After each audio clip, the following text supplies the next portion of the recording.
Ketiga pasangan calon gubernur dan calon wakil gubernur DKI Jakarta diwajibkan melaporkan penggunaan dana kampanye mereka sebelum pelaksanaan pilkada.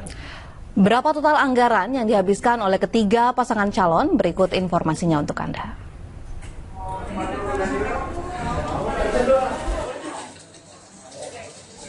Usai menggelar kampanye di hari terakhir kemarin, pasangan calon gubernur DKI Jakarta nomor urut 3, Anies Sandi, mengumumkan total dana kampanye mereka. Total dana kampanye yang terkumpul hingga hari terakhir mencapai 65,3 miliar rupiah. Sumbangan terbesar berasal dari uang pribadi Anies Sandi yang jumlahnya mencapai 63,3 miliar rupiah atau 97% dari penerimaan dana kampanye. Sementara untuk pengeluaran kampanye hingga Februari 2017 sebesar 64,7 miliar rupiah, pengeluaran terbesar adalah penyebaran bahan kampanye. Selain itu, calon gubernur Anies Baswedan menjelaskan, laporan dana ini nantinya juga diharapkan sebagai bentuk transparansi pemerintahannya jika nanti terpilih untuk mendapat predikat wajar tanpa pengecualian. Hal serupa juga dilakukan bendahara tim sukses pasangan calon nomor urut 2 Basuki Cahayapurnama dan Jarod Saiful Hidayat yang mengumumkan laporan keuangan penggunaan dana selama kampanye 3 bulan kemarin. Total dana yang dikumpulkan pasangan ini sebesar 60,1 miliar rupiah.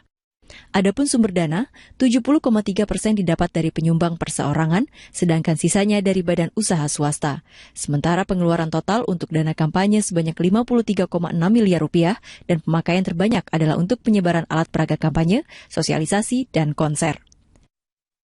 Pendapatan yang kita sudah dapatkan dari donasi dari patungan dari publik itu adalah 60,1 miliar.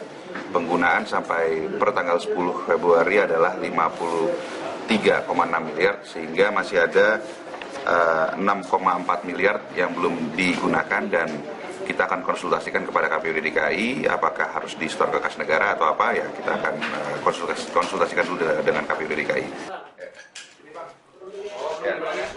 Sisa uang 6,4 miliar rupiah yang dimiliki pasangan Ahok Jarot rencananya akan dikonsultasikan terlebih dahulu oleh pihak KPUD DKI Jakarta.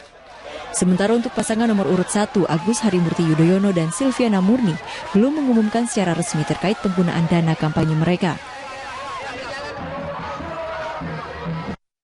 Namun pada laporan pendapatan yang diberikan ke KPUD DKI Jakarta bulan Desember lalu, pasangan ini mendapatkan total dana kampanye sebesar 9,1 miliar rupiah. 50% dari jumlah tersebut didapat dari sumbangan perseorangan, 20% dari badan usaha swasta, dan 30% adalah sumbangan partai pendukung. Seluruh laporan dana kampanye pasangan calon ini harus dilaporkan kepada KPUD DKI Jakarta paling lambat tanggal 12 Februari 2017 atau 3 hari sebelum pelaksanaan Pilkada DKI Jakarta. Dari Jakarta, Tim Liputan MNC Media memberitakan.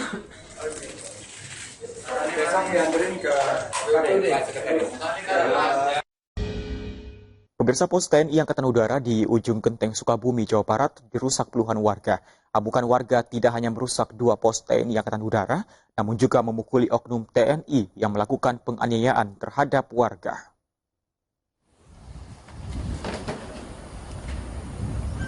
Inilah suasana pasca perusakan pos TNI Angkatan Udara oleh puluhan warga di ujung Genteng Sukabumi, Jawa Barat yang terjadi sore hingga malam kemarin. Aparat kepolisian yang tiba di lokasi langsung melakukan olah TKP dan mengumpulkan barang bukti kerusakan. Sementara warga yang menjadi korban kekerasan oknum TNI mengaku jika dipukuli oknum TNI yang tengah mabuk. Taufik, salah seorang warga yang menjadi korban pemukulan oknum TNI Angkatan Udara, menceritakan jika awal kejadian bermula ketika dirinya berpapasan dengan 2 anggota TNI di kawasan ujung Genteng. Namun lantaran kondisi hujan, diduga oknum TNI terkena cipratan air. Ia pun dibentak, dipukuli, dan ditendang hingga berkali-kali. Taufik mengatakan jika oknum TNI yang menganiaya dirinya dalam kondisi mabuk. Tidak terima tetangganya dianiaya, secara spontan warga berdatangan dan menyerang pos TNI Angkatan Udara. Massa yang sudah marah langsung melakukan perusakan 2 pos TNI dan mencari pelaku hingga akhirnya pelaku sempat menjadi bulan-bulanan warga.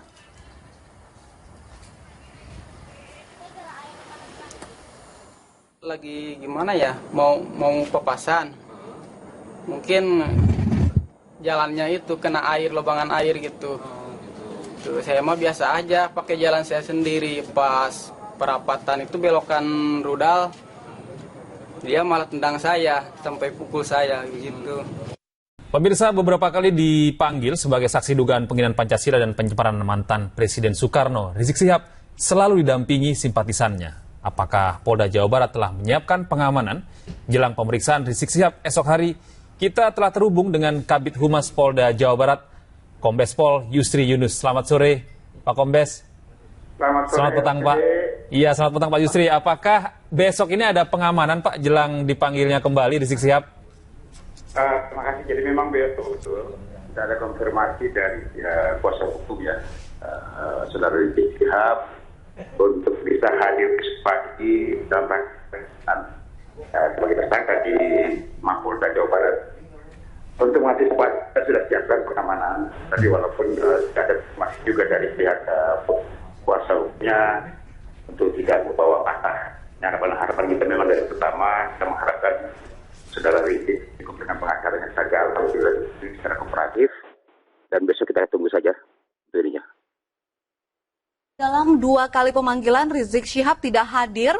Apakah dalam pemanggilan ketiga kali ini jika tidak hadir kembali akan langsung dilakukan penjemputan paksa?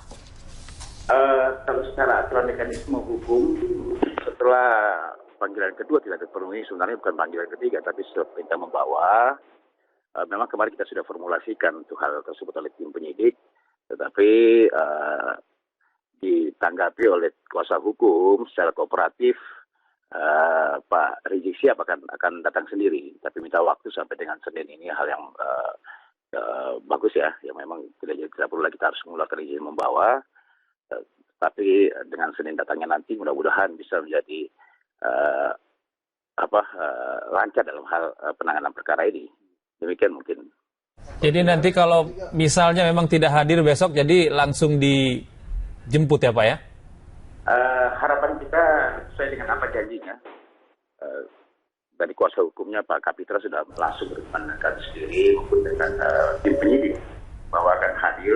Kemudian harapan besok hadir. Kalau dalam ketentuan hukumnya memang harus segera mungkin kita keluarkan surat perintah membawa. Mudah-mudahan besok bisa lancar lah. Iya. Kita harapkan kooperatif dan saudara untuk bisa hadir. Pak Yusri, apakah pemanggilan untuk pemeriksaan besok untuk 2 kasus atau hanya kasus penghinaan atau penghinaan lambang negara atau untuk pencemaran nama baik? Ini sama-sama, Mbak. Satu laporan ya.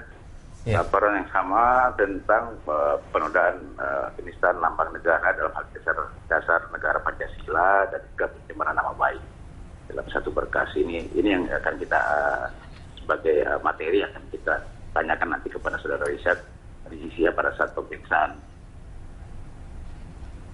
Iya. Pak, kemarin itu Rizik Syihab juga sempat menyatakan bahwa dirinya menjadi bagian dari DPO. Apakah benar demikian, Pak? Bukan, ya, karena memang kan belum ini masih berproses. Ya, masih berproses dalam kata bahwa memang panggilan kedua, walaupun memang kemarin tidak ada konfirmasi ya yang kita terima tentang ketidakhadirannya Pak Rizik Syihab pada saat pemanggilan yang kedua, belum sebagai DPO. Dan memang beliau akan hadir. Beliau sudah nyatakan sendiri pada saat di Istiqlal ya bahwa akan hadir cepatnya, dan memang setelah itu langsung menghubungi tim penyidik dan juga menghubungi kami untuk menyatakan bahwa siap hadir hari Senin pagi akan hadir, dan itulah janjinya beliau. Kita tunggu saja nanti. Pak Yusri, apakah sudah ada antisipasi dari Polda Jawa Barat jika nanti besok ada pengerahan massa yang cukup banyak? Kita standby ya, walaupun janji dari Pak kuasa hukumnya bahwa tidak akan mengerahkan massa, pengacaranya saja nanti yang mengantar beberapa orang saja, yang mudah-mudahan itu terpenuhi. Tetapi untuk mengantisipasi, kita ada kekuatan yang harus kita standby-kan. Dan ini kan kebetulan juga di Mapolda Jawa Barat sendiri ya, personil di dalam juga banyak, tapi tetap antisipasi dengan kita menyiapkan anggota untuk bisa mengantisipasi jangan sampai terjadi hal-hal yang tidak diinginkan atau adanya kelompok massa dari pihak yang akan datang. Mudah-mudahan semuanya tidak, karena takut mengganggu nanti arus lalu lintas yang ada, kamtipmas yang ada di Mapolda situ.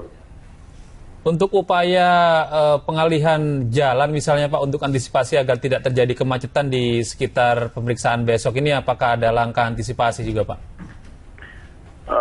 Kalau memang harus ada massa yang datang mengantisipasi ya, karena sudah sering memang terjadi, paling yang kita lakukan adalah kontraflow ya? Di satu jalannya. Tetapi mudah-mudahan jangan sampai lah kalau ada ini. Baik. Kasihan masyarakat masih jam kerja soalnya. Baik. Terima kasih. Terima kasih banyak Pak Yusri. Polda Jawa Barat, Kombes Pol Yusri Yunis, terima kasih atas informasinya. Memasuki minggu tenang pemilihan wali kota Kendari, Sulawesi Tenggara, Satuan Polisi Pamong Praja bersama aparat kepolisian pagi tadi membersihkan ratusan baliho pasangan calon wali kota yang masih menempel di tepi jalan di sepanjang jalan poros kota Kendari.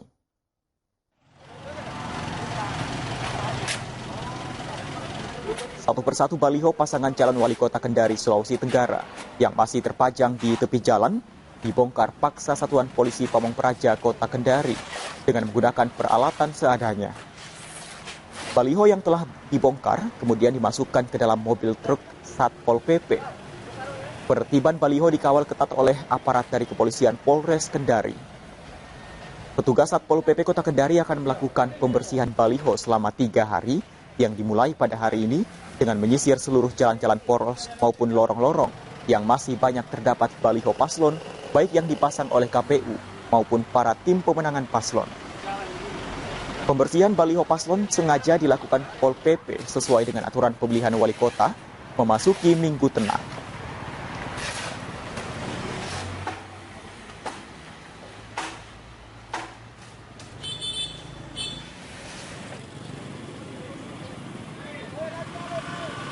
Sementara itu pagi tadi, Panitia Pengawas Pemilu KPU Kota dibantu Satuan Polisi Pamong Praja mulai membersihkan alat peraga kampanye 3 pasangan calon gubernur dan wakilnya untuk Gorontalo di wilayah kota Gorontalo. Satu persatu APK seperti spanduk, baliho, dan poster ketiga pasangan calon yang masih terpasang di beberapa titik diturunkan petugas. Panwaslu terpaksa turun tangan membersihkan alat peraga kampanye karena hingga batas waktu terakhir masa kampanye masih banyak APK yang belum diturunkan.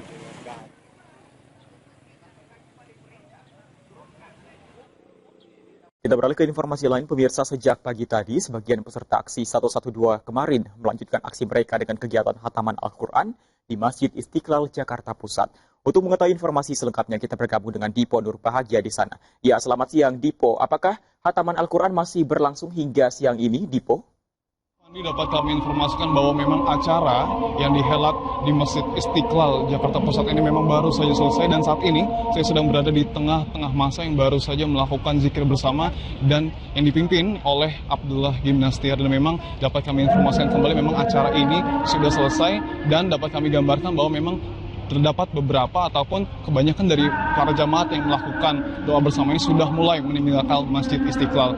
Nah, memang berdasarkan laporan yang kami dapatkan di lapangan, aksi ataupun acara hari ini merupakan agenda lanjutan dari aksi 112 kemarin, namun memang terdapat beberapa perbedaan konten di dalamnya. Jika aksi 112 diwarnai ataupun dipenuhi dengan orasi-orasi, namun berbeda halnya dengan hari ini, acara difokuskan hanya di dalam Masjid Istiqlal guna melakukan ibadah yang dilakukan oleh para jamaah. Dan dapat kami review kembali, memang acara ini sudah dimulai dari subuh tadi dan dilakukan dengan ataupun dimulai dengan melakukan sholat subuh berjamaah, kemudian dilakukan ataupun dilanjutkan dengan melakukan khatamul Quran yang dipimpin oleh hafiz pembaca Al-Quran, kemudian diikuti oleh para jamaat untuk membaca Al-Quran dari juz 1 hingga juz 30. Kemudian setelah itu memang acara dilanjutkan dengan pemberian ceramah yang disampaikan oleh Kiai Haji Abdullah Gimnastiar yang bertemakan terkait dengan kepemimpinan dari Rasulullah SAW. Memang tema yang diangkat kali ini tentunya terdapat kaitannya dengan pilkada serentak yang akan dilakukan pada tanggal 15 Februari mendatang, yakni memberikan berbagai macam pertimbangan kepada masyarakat guna memilih pemimpinnya nanti. Dan memang dapat kami informasikan saat ini para jamaat sudah mulai meninggalkan Masjid Istiqlal untuk tentunya kembali ke rumahnya masing-masing. Demikian Fani yang dapat kami informasikan.